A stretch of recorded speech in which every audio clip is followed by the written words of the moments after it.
And after 38 days is what we were talking about, the Schumer shutdown, he finally comes to the table with what he considers to be an offer. Leader Thune just needs to add a clean one-year extension of the ACA tax credits to the CR so that we can immediately address rising health care costs. That's not a negotiation. It is a reasonable offer that reopens the government, deals with health care affordability, and begins a process of negotiating reforms to the ACA tax credits for the future. All right. Republicans, the idea of negotiating on that at all is ridiculous. Republicans have voted, 13, 14 times to open up the government? The Democrats need to start saying yes and stop making people's lives miserable and knock it off with these empty offers. Here with a reaction, Kansas Senator Roger Marshall. Senator, it's great to see you. Great to have you on the show tonight.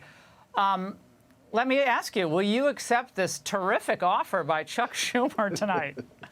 No, Laura, that's a non-starter. What Chuck Schumer is asking us to do is to give $25 billion to criminals every year and $35 billion to insurance companies every year. That's what it's costing American taxpayers right now to partially fund Obamacare. So that's a non-starter. And that's why here we are setting, should we break the filibuster or not? I think that's the conversation that Republicans should be having right now.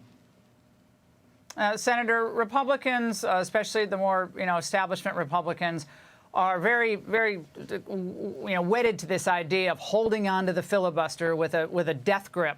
Yeah. Given what the Democrats have clearly signaled they're going to do, they're going to pack the court, they're going to make Puerto Rico a state, the list goes on and on. President Trump went through it. Do you believe, given what this country and our people are facing, that it is time for the Republican Party to ditch the filibuster and start doing things for the American people? Well, Laura, every day that this shutdown goes on, the more I'm convinced we need to end the filibuster. And as I do my math here, the same Democrats that some of my colleagues are counting on to protect the filibuster are the same Democrats who are afraid to come across the aisle and open the government. Just 2 years ago, every senator, Democrat senator that's still in office that's here today, voted to end the filibuster. Unless you can guarantee to me that the Democrats won't do it, then we need to seriously consider it. The only other option I can think of is enshrining it as a constitutional amendment. But this absolutely should be the conversation and the debate today for the Republican caucus.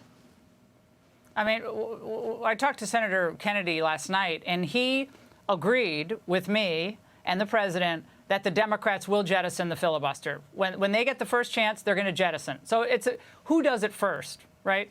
But then he would not agree to end the filibuster. Now, I think that position, and I love Senator Kennedy, I can't square that position. The country is hurting. They want things done. You can't ride on the big, beautiful bill into the midterms. You're all going to get wiped out. I'm telling you. The president sees it. He knows it. Tonight, will you commit to moving with your other senators toward ending the filibuster, Senator?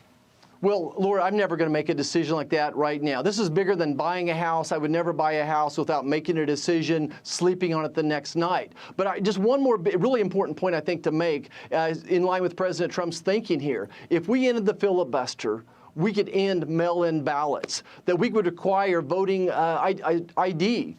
We may never lose the majority again if we do, though, even just that alone. So every day I'm more serious about it. I'm not going to commit on national TV to doing it, but certainly every day I'm leaning that way. And if the vote was tomorrow, I would get down on my knees and pray about this one. It's a tough decision. It does protect the minority, but I'm with you. I don't see how the Democrats don't do this next time they have power in the Senate.